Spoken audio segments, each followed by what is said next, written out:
Episode 2 की शुरुआत वहीं से होती है जहां पिछला एपिसोड खत्म हुआ था। गांगते मुनियोंग से कहता है कि तुम्हारी आंखें मुझे किसी की याद दिलाती है, एक पागल लड़की की जिसे मैं पसंद करता था। तुम्हारी आंखें मुझे उसी की याद दिलाती है। मुनियोंग कहती है क्या तुम मुझ पे लाइन मारने की कोशिश कर रहे हो, उस लड़की के साथ अपने ब्यूटीफुल मेमोरीज के बारे में बताकर। गांगते कहता है किसने कहा वो मेमोरीज ब्यूटीफुल थी। फ्लैशबैक में हम देखते हैं कि बचपन में गांगते हर जगह मुनियोंग को फॉलो करता था क्योंकि वो उसे पसंद करता था, जो एक दिन उसने मुनियोंग को बताया। लेकिन तभी मुनियोंग उसके सामने एक तितली को मार देती है। इवन उसने बहुत सारी तितलियां मारी थी। फिर उससे पूछा कि क्या तुम अब भी मुझे पसंद करते हो। देखकर गांगते डरकर भाग गया था। कमिंग बैक टू प्रेजेंट, गांगते बताता है कि वो मेमोरीज बिल्कुल भी अच्छी नहीं थी। तो मुनियोंग कहते हैं कि बुरी मेमोरीज ही दिल में रह जाती है। गांगते कहता है कि मुझे पैसों की जरूरत नहीं है, इसलिए मिस्टर ली से कह देना कि मुझे कॉल ना करे। ये बोलकर आने ही लगा था तभी मैनेजर ली आ जाता है जो उसे पैसों का बॉक्स दे रहा था। गांगते मना करके जाने लगा था। तभी मुनियोंग की असिस्टेंट कहती है आपको तो मिस मुनियोंग का ऑटोग्राफ चाहिए था ना। जैसे मुनियोंग कहती है अच्छा तो तुम भी मेरे फैन हो। असिस्टेंट बताती है कि मिस्टर गांगते ने मुझसे पूछा था आपका ऑटोग्राफ मिल सकता है या नहीं। मुनियोंग कहती है अच्छा तो तुम्हें पैसे नहीं बल्कि मेरा ऑटोग्राफ चाहिए। तो वो अपनी एक लेटेस्ट बुक निकालती है और उस पर साइन करने के लिए उसका नाम पूछती है। तो गांगते बताता है कि मेरा भाई तुम्हारा फैन है और ये ऑटोग्राफ उसके लिए ही चाहिए था। तो मुनियोंग एक बुक पे साइन करके उसे दे देती है, कहती है फिर मिलेंगे। इस पे गांगते कहता है मुझे ऐसा नहीं लगता और चला जाता है। बालकनी से मुनियोंग गांगते को ही देखे जा रही थी क्योंकि गांगते उसे बहुत पसंद आ गया है और अभी ये गांगते को किसी भी हाल में अपना बनाना चाहती है। इवन उसे हाथ में उठाकर इमेजिन भी करती है। अपने असिस्टेंट को बुलाती है और सीक्रेटली गांगते के बारे में सारी इन्फॉर्मेशन निकालने के लिए कहती है। इधर गांगते बस में बुक को ओपन करता है लेकिन इसमें मुनियोंग ने ऑटोग्राफ नहीं कि गांगते को अपने नए बुक लॉन्च और बुक साइनिंग इवेंट में इनवाइट किया था जहां वो ऑटोग्राफ के साथ में फोटोज भी खिंचा सकता है। और ये मुनियोंग ने गांगते से दोबारा मिलने के लिए ही किया था, लेकिन गांगते उसे फिर से मिलना नहीं चाहता था। इसीलिए वो अपने दोस्त जेसू को गांगते को लेकर कल उस इवेंट में जाने के लिए कहता है और वो अपने पार्ट टाइम जॉब्स में चला जाता है। गांगते तो बहुत ही ज्यादा एक्साइटेड होता है, इसीलिए वो कल पहनने के लिए कपड़े तैयार करने लगता है। इधर जूरी जेसू के रेस्टोरेंट में आती है। अब ये लोग भी दोस्त थे और काफी टाइम बाद मिले हैं, इसीलिए बहुत सारी बातें करने बैठ जाते हैं। गांगते के हाथ की चोट की वजह से उसे काफी दिक्कत हो रही थी, फिर भी वो अपना पार्ट टाइम जॉब खत्म करता है। तभी यहाँ कोई गांगते से मिलने आता है जो थी नाम जूरी, क्योंकि दोनों कॉलेज से दोस्त थे। जूरी उसे तब से पसंद करती है लेकिन गांगते उसे सिर्फ अच्छी दोस्त मानता था। किसी ने उसे बताया था कि गांगते जल्दी ही यहाँ से जाने वाला है और उसकी जॉब भी चली गई है। जूरी उससे पूछती है कि अब कौन से हॉस्पिटल में काम करने का सोचा है। गांगते कहता है अभी तक सोचा नहीं पर जल्दी ही मिल जाएगा। तो जूरी कहती है कि मेरे शहर में जहाँ मैं काम करती हूँ वहाँ एक केयर गिवर की पोस्ट खाली है। हॉस्पिटल का नाम ओके साइकेट्रिक हॉस्पिटल है, तुम चाहो तो वहाँ अप्लाई कर सकते हो क्योंकि तुम एक सर्टिफाइड नर्सिंग असिस्टेंट हो, इसीलिए तुम्हें एक्स्ट्रा पैसे भी मिलेंगे। महीने में 10 दिन की छुट्टी भी रहती है, इसीलिए तुम वहाँ इसके साथ पार्ट टाइम जॉब भी कर सकते हो। तुमने बताया भी तो था कि तुम बचपन में सेओंगजिन सिटी में ही रहते थे।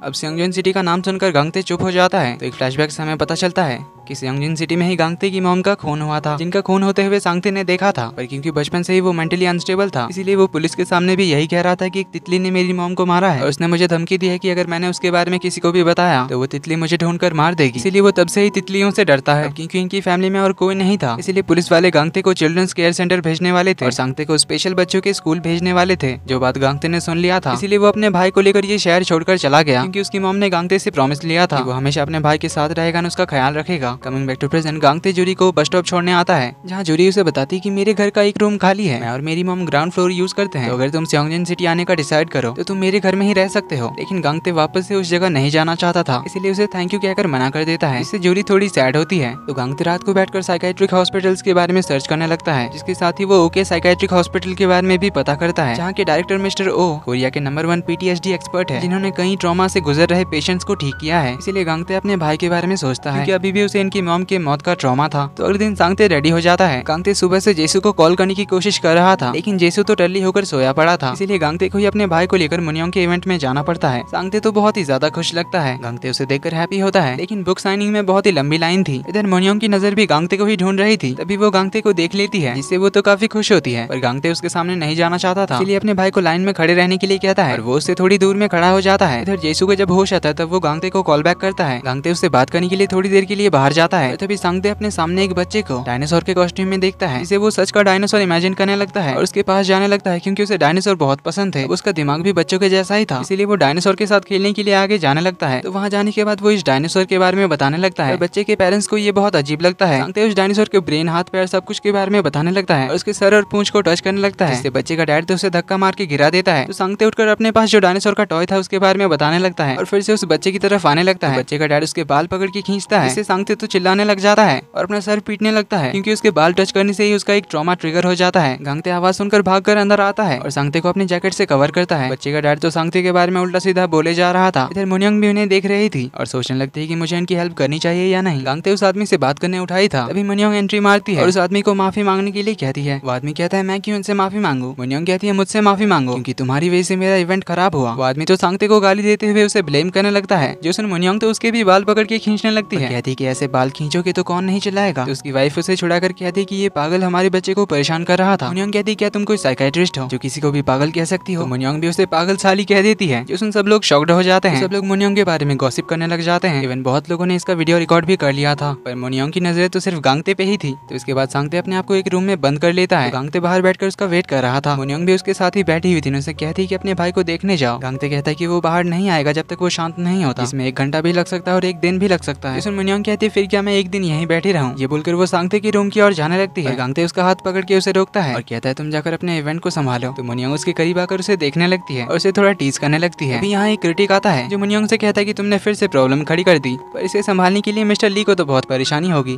अब ये बंदा एक फेमस जर्नलिस्ट था जो बुक्स के रिव्यूज लिखता था, तो इस मामले को दबाने के लिए मिस्टर ली ने इसे बहुत पैसे भी दिए थे। मुनियोंग उससे कहती है कि पैसे मिल गया ना तो निकलो। पर जर्नलिस्ट गांगते को देखकर कहता है कि क्या ये तुम्हारा बॉयफ्रेंड है। ये जर्नलिस्ट उसकी मॉम के बारे में उल्टा सीधा बोलने लगता है। मुनियोंग गुस्से में उसे मारने जाती है, पर गांगते उसे रोक लेता है। चुपचाप उसे यहाँ से निकल जाने के लिए कहता है। जर्नलिस्ट उसे कहता है कि इसे बचकर रहना। इसकी मॉम भी एक फेमस राइटर थी, पर एक दिन अचानक वो गायब हो गई। इसके डैड एक फेमस आर्किटेक्ट थे, लेकिन वो भी अचानक से पागल हो गए। 20 साल से हॉस्पिटल में ही पड़े हुए हैं, इसीलिए जरा संभल कर रहना। मुनियोंग को तो बहुत ही गुस्सा आ रहा था, इसीलिए वो उसके पीछे जाने लगती है, पर गांगते उसे रोककर कहता है मत जाओ। तो मुनियोंग कहती है क्या तुम मुझे पसंद करते हो, हमेशा मेरा ख्याल रखने वाले हो, या फिर मुझे हैंडल कर सकते हो। गांगते कुछ नहीं कहता, तो मुनियोंग अपना हाथ छुड़ाकर चली जाती है। अब गांगते को अंदाजा था कि मुनियोंग क्या कर सकती है, इसीलिए वो भी भागकर उसके पीछे जाने लगता है। पर उसके पहुंचने से पहले ही मुनियोंग ने उस जर्नलिस्ट को सीढ़ियों से गिरा दिया था। एम्बुलेंस आती है तो उस जर्नलिस्ट को हॉस्पिटल ले जाया जाता है। ये देखकर मुनियोंग को तो और गुस्सा आता है, तो गांगते उसके पीछे आकर उसे शांत करने के लिए गहरी सांसें लेने के लिए कहता है। फिर आंखें बंद करके उसके हाथों को शोल्डर्स पे रखता है और बताता है कि जब तुम अपने आप को कंट्रोल नहीं कर सकोगी तब इस तरह अपने हाथों को क्रॉस करके अपने कंधे पर थपकी देना, ये तुम्हें शांत करने में हेल्प करेगी। मुनियोंग पूछते इसे क्या कहते हैं। गांगते बताता है इसे बटरफ्लाई हग मेथड कहा जाता है, जो ट्रॉमा से गुजर रहे पेशेंट्स को शांत करने में हेल्प करती है। इधर हम सांगते को भी यही मेथड यूज करता हुआ देखते हैं। मुनियोंग गांगते का हाथ पकड़ लेती है और कहती है कि तुम मेरे पीछे खड़े हो, इसमें कोई मजा नहीं है। ये बोलकर उसकी गर्दन पकड़ के अपने करीब लाती है और कहती है ट्रॉमा को इस तरह अपने सामने लाकर उसका सामना करना चाहिए। अब इससे गांगते तो एकदम साइलेंट हो गया था। देन गांगते अपने भाई को देखने आने लगता है। मुनियोंग तो उसे रोकने के लिए चिल्लाने लग जाती है। देन उसे रोककर कहती कि मुझे गुस्सा मत दिलाना, वरना अगर मेरा गुस्सा फूटा तो अच्छा नहीं होगा। गांगते कहता है इसीलिए तो मैंने तुम्हें बटरफ्लाई हग मेथड सिखाया। मुनियोंग कहती है वो बकवास है, मैं चाहती हूँ तुम मेरा सेफ्टी पिन बनो, मतलब मेरा गुस्सा कंट्रोल करो। गांगते कहता है मैं तुम्हारा सेफ्टी पिन क्यों बनूं। मुनियोंग कहती है क्योंकि तुम एक केयर गिवर हो और तुम्हारा काम भी तो यही है ना, पोटेंशियल पेशेंट्स का ख्याल रखना। और गांगते कहता है कि जाकर किसी और को ढूंढ लो। मुनियोंग कहती है तुम्हें जितना पैसा चाहिए मैं तुम्हें दूंगी, पर मुझे सिर्फ तुम चाहिए। गांगते कहता है पता है जो लोग ठीक हो जाते हैं हम उनसे क्या कहते हैं, आई होप हम लोग दोबारा कभी ना मिले, इसलिए प्लीज आगे से दोबारा कभी नहीं मिलेंगे। पर मुनियोंग उसे रोककर कहती है कि मैं तो तुम्हारी कोई पेशेंट नहीं हूँ, इसलिए तुम मुझे ऐसा नहीं कह सकते। गांगते कहता है सही कहा, तुम उनसे बहुत अलग हो, इसलिए तुमसे दूर रहना ही सबसे बेस्ट होगा। ये बोलकर लिफ्ट के अंदर चला जाता है। तो मुनियोंग उसे कहते कि तुम मुझे अवॉइड नहीं कर रहे बल्कि मुझसे डर के भाग रहे हो, क्योंकि तुम एक डरपोक हो। जो गांगते याद करता है बचपन में जब उसने मुनियोंग से कहा था कि मैं तुम्हें पसंद करता हूँ, तब मुनियोंग ने बहुत से तितलियों को मार दिया था और ये देखकर गांगते डर के भाग गया था। इधर मैनेजर ली तो इस सिचुएशन को संभालते हुए परेशान हो जाता है। मुनियोंग कहती है पैसे देकर इन सब का मुंह बंद कर दो। इधर सांगते अभी भी बहुत गुमसुम बैठा हुआ था क्योंकि उसे मुनियोंग का ऑटोग्राफ नहीं मिला था। तो गांगते उसे उसका फेवरेट डायनासोर एनसाइक्लोपीडिया देता है, इससे वो काफी खुश हो जाता है। तो सांगते अब डिसाइड करता है कि अब वो नहीं भागेगा। वो हमेशा सोच रहा था कि वो सिर्फ अपने भाई के लिए और तितलियों की वजह से भाग रहा है, और असल में वो सिर्फ अपने मुसीबत से भाग रहा है जिसका वो सामना करने का डिसाइड करता है। इसीलिए वो सांगते से कहता है कि क्या तुम सेओंगजेन सिटी में रहना चाहोगे जहाँ हम बचपन में रहा करते थे। सांगते तुरंत मान जाता है। जिसुन गांगते कहता है कि शायद मैं ही डरपोक था। सांगते कहता है तुम छोटे भाई हो इसीलिए तुम डरते हो, पर मुझ पे भरोसा करो क्योंकि मैं तुम्हारा बड़ा भाई हूँ। जिसुन गांगते काफी इमोशनल होता है क्योंकि सांगते ने ऐसा पहली बार कहा था। तो वो जूरी को कॉल करके बता देता है कि वो लोग सेओंगजेन सिटी आ रहे हैं। जिसुन जूरी तो बहुत ही ज्यादा खुश होती है। अगले दिन मुनियोंग को असिस्टेंट गांगते की सारी इन्फॉर्मेशन भेजती है, जिससे उसे पता चलता है कि गांगते बचपन में सेओंगजेन सिटी में रहता था। ये पढ़कर और गांगते की पिछली बातें याद करके मुनियोंग को याद आ जाता है कि बचपन में जो लड़का उसका पीछा किया करता था वो गांगते ही था। इसीलिए गांगते ने कहा था कि तुम्हारी आंखें मुझे किसी की याद दिलाती है। ये जानकर मुनियोंग तो सेओंगजेन सिटी जाने के लिए निकल जाती है क्योंकि उसे पता चल गया था कि गांगते सेओंगजेन सिटी जा चुका है। इधर कंपनी में प्रॉब्लम हो जाती है क्योंकि मुनियोंग का फैन पे हाथ उठाने का और गाली देने का वीडियो वायरल हो गया था। इसके साथ ही मुनियोंग के पुराने किए हुए कांड भी बाहर आते हैं, जिस वजह से मुनियोंग की और कंपनी की काफी रेपुटेशन खराब होती है। इसके साथ ही मुनियोंग के नए बुक को भी क्रिटिसाइज किया जा रहा था उसके डरावने ड्राइंग्स की वजह से। मैनेजर ली तो बहुत ज्यादा परेशान हो जाता है